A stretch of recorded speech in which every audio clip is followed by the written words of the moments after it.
Amasarim-bavy anany tenenena teo manao audio amin'ny vahoaka malagasy aty Antananarivo zay manana olana lehibe manantona ny pharmacie malagasy zay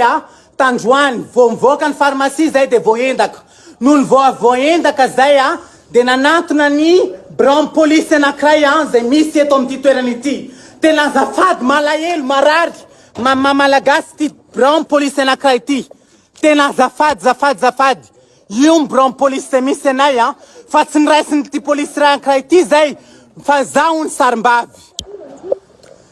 sarim-bavy de tsy raisiny ako de ozy manakorotana any toerana manakorotana azy amin'ny toromasina zany vabeto mbola eto anivon'ny ty police ity ako ka manetana manao antsoavo any vahoaka malagasy rehetrarehetra manao antsoavo vo avy mivoaka zay nandeha namonjy pharmacie anankiray teto Analakely satria manana marary de voendaka zay nisotomin'olona ny poketra anay vo avy mivoaka an'le tomobily zay noho ny avotomin'olona ny poketra anay de nanatona mpitandro ny filaminana zay noho ny tonga eto amin'ity mpitandro ny filaminana anankiray ity kosa zay de nanao fitarainana noho ny tonga zay nanatitra ny fitarainanay de zao ny zavatra mitranga mialatsiny tompoko ka tonga amin'ny fanaovana an'izao vidéo izao mialatsiny ataovy tageo partageo ty vidéo ty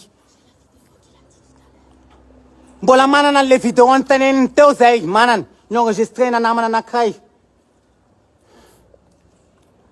allez fasse le vidéo antaneniny teo vas-y relance la vidéo il y a des gens qui nous regardent zao ny zavatra antenenenay teo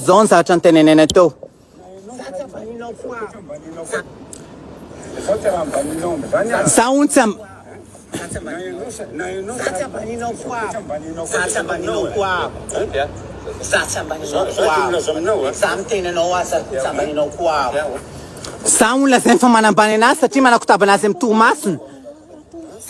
enonao tsara ny zavatra tenena anatin'ny vidéo fa zaho ny sarim-bavy olo-pirenena malagasy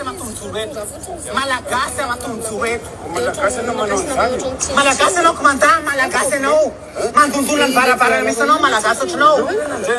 ianao tena manakotabanao amin'ny toromasinao zany tenenao anaty eo sa tsy niderese plainte fozinao manakotabana amin'ny toromaso zany tenenao teo anatin'ny ora fesana anao enonareo zany za ony manao sarim-bavy anatina vidéo anankiray izay hitanareo io voarainy ty namana